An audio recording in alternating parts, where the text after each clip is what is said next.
ప్రముఖ పుణ్యక్షేత్రమైన కొండగట్టు ఆంజనేయ స్వామి దేవస్థానం నిధుల లేమితో కొట్టుమిట్టాడుతుంది.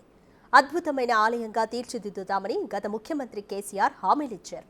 కొండగట్టులో పర్యటించి 600 కోట్ల నిధులను విడుదల చేస్తామని ప్రకటన చేసి హడావిడి చేశారు. కానీ నామమాత్రపు నిధులే విడుదల చేసి చేతులు దులుపుకున్నారు.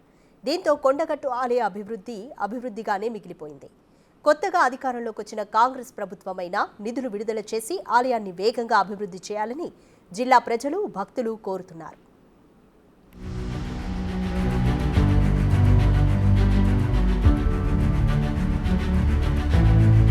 జగిత్యాల జిల్లా మల్యాల మండలం కొండగట్టు ఆంజనేయస్వామి దేవస్థానానికి 100 ఏళ్ల చరిత్ర ఉంది. ప్రతి ఏటా ఈ ఆలయానికి లక్షలాది మంది భక్తులొస్తుంటారు. ఏటేటా భక్తుల రద్దీ పెరుగుతోందే తప్ప తగ్గడం లేదు. రోజు రోజుకి భక్తులు పెరుగుతున్నప్పటికీ సౌకర్యాలు మాత్రం అంతంత మాత్రంగానే ఉన్నాయి. కొండగట్టుని అద్భుతంగా అభివృద్ధి చేస్తామని, యాదాద్రి మాదిరిగా తీర్చిదిద్దుతామని గత ముఖ్యమంత్రి కేసీఆర్ చెప్పిన మాటలు నీటి మూటలే అయ్యాయి. ఇప్పటికీ కొండపైకి సరైన రోడ్డు లేక నిత్యం ప్రమాదాలు జరుగుతున్నాయి. ఘాట్ రోడ్లో ఆర్టీసీ బస్సు ప్రమాదానికి గురై 60 మంది చనిపోయిన విషాద సంఘటన ఇంకా మన కళ్ల ముందు కదులుతూనే ఉంది. ఈ ప్రమాదంలో మరో 40 మంది గాయపడ్డారు. ఇక ఆలయ పరిసరాల్లో మౌలిక సౌకర్యాల గురించి చెప్పనక్కర్లేదు. ఎండాకాలం వచ్చిందంటే చాలు తాగునీటి కష్టాలు తప్పవు.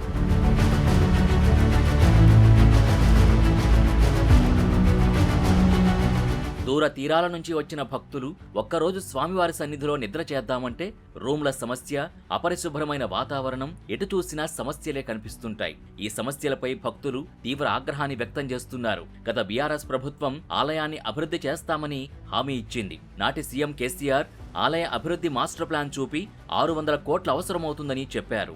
నిధుల్ని కూడా అప్పటికప్పుడు ప్రకటించారు. అయితే కొన్ని నిధులు మాత్రమే విడుదల చేశారు. ఇంతలో ఎన్నికలొచ్చి ప్రభుత్వం మారింది. కొండగట్టు అభివృద్ధి బాధ్యత ఇప్పుడు కాంగ్రెస్ ప్రభుత్వంపై పడింది. స్థానిక ఎమ్మెల్యేకు ఆలయ అభివృద్ధి సవాలుగా మారింది. కొండగట్టు అభివృద్ధి అంశాన్ని ముఖ్యమంత్రి రేవంత్ రెడ్డి దృష్టికి తీసుకువెళ్లి అభివృద్ధి చేయిస్తానంటున్నారు స్థానిక ఎమ్మెల్యే మేడిపల్లి సత్యం. 600 కోట్ల రూపాయలు ప్రకటించి కనీసం 6 రూపాయలు కూడా వెచ్చించలేనటువంటి దద్దమ్మ సర్కార్ గత చంద్రశేఖరరావు గారి సర్కార్. ఇవాళ మా ప్రభుత్వం గౌరవ ముఖ్యమంత్రి రేవంత్ రెడ్డి గారు వచ్చినాక తెలంగాణలోని అన్ని పుణ్యక్షేత్రాలకు సంబంధించి ఒక కార్యాచరణ రూపొందించమని చెప్పిండు. అన్ని పుణ్యక్షేత్రాలను డెవలప్ చేయాలని కూడా ఆయన కృతనిశ్చయంతో రేవంత్ రెడ్డి గారు ఉన్నారు. నేను మొట్టమొదటిసారి అసెంబ్లీలో మాట్లాడినప్పుడు కూడా నా మొట్టమొదటి ప్రస్తావన కొండగట్టుకు సంబంధించి తీసుకొచ్చిన. కొండగట్టు అభివృద్ధి త్వరలో జరగబోతుంది. ఎందుకంటే మన ఉమ్మడి కర్నూలు జిల్లాకు సంబంధించి వేములవాడ కానీ, కొండగట్టు కానీ, ధర్మపురి కానీ ఈ 3 పుణ్యక్షేత్రాలకు సంబంధించి నిధులు కేటాయించమని చెప్పి 3 శాసనసభ్యులు కూడా మేము కోరడం జరిగింది. వారు కూడా చాలా పాజిటివ్గా ఉన్నారు. ఖచ్చితంగా చేద్దామని చెప్పారు. ఇప్పుడు ఓటాన్ అకౌంట్ బడ్జెట్ మనం ప్రవేశపెట్టారు. ఇప్పుడు ఫుల్ ఫ్లెడ్జ్ బడ్జెట్లో మళ్ళీ కూడా దాని ప్రస్తావన తీసుకొస్తా. కొండగట్టు అభివృద్ధికి మా కాంగ్రెస్ పార్టీ ప్రభుత్వం కంకణం కట్టుకుంది. ఇప్పుడు కొండగట్టు అభివృద్ధి నిధులపైన రాజకీయ విమర్శలు కూడా పెరిగాయి. 10 ఏళ్లు అధికారంలో ఉన్న కేసీఆర్ కొండగట్టు అభివృద్ధికి ఒక్క రూపాయి కూడా విడుదల చేయకుండా ఎన్నికల ముందు హడావుడి చేసి చేతులు దులుపుకున్నారని కాంగ్రెస్ తో పాటు బీజేపీ నేతలు విమర్శలు చేస్తున్నారు. కాంగ్రెస్ ప్రభుత్వం ఆలయ అభివృద్ధికి పూనుకుంటే తాము కూడా కేంద్రం నుంచి నిధులు తీసుకొస్తామంటున్నారు స్థానిక ఎంపీ బండి సంజయ్. కాంగ్రెస్ పార్టీ నిధులు విడుదల చేయాలి. మీకు ఫైనాన్షియల్ ఇబ్బందులు ఉన్నాయంటే మేము కేంద్రం నుంచి నిధులు తీసుకొస్తాం, మాకు సహకరించాలి.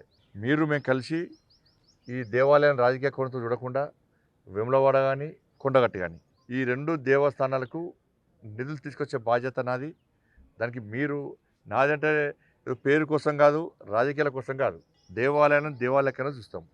కాబట్టి వేములవాడ కొండగట్టు అభివృద్ధికి ఇక్కడ నుండి జిల్లా ఉన్న కాంగ్రెస్ నాయకులను కలిపి తప్పకుండా వాళ్ళని కలుస్తాము. వాళ్ళు మేము కలిసి తప్పకుండా ఈ దేవాలయాన్ని అభివృద్ధి చేస్తాం. దానిలో ఏమని అనలేదు. గత ప్రభుత్వము మూర్ఖత ప్రభుత్వము ప్రసాదం స్కీమ్ కింద వేములవాడ పెడతామన్నా కూడా, రామాయణ సర్కిల్ కింద కొండగట్టు పెడతామన్నా కూడా అప్పులు ఇవ్వకపోవడం వలన ఇవాళ అభివృద్ధి జరగలేదు. ఈ ప్రభుత్వం చేసే ఆలోచన ఉందని మీరు చెప్తున్నారు కాబట్టి వాళ్ళు చేసే ఆలోచన ఉంటే కలిసి తప్పకుండా మీరు నిధిస్తే సంతోషం. ఇవ్వాలని కొడుతున్నా. ఫైనాన్షియల్గా ఇబ్బంది ఉంది అంటే కేంద్రం నుంచి మేము కలిసి నిధులు తీసుకొద్దాం. కొండగట్టు దేవాలయ అభివృద్ధి విషయంలో రాజకీయాలకు అతీతంగా అన్ని పార్టీల నేతలు ఒక్క తాటిపై ఉండి సౌకర్యాలు కల్పించాలని భక్తులు కోరుతున్నారు.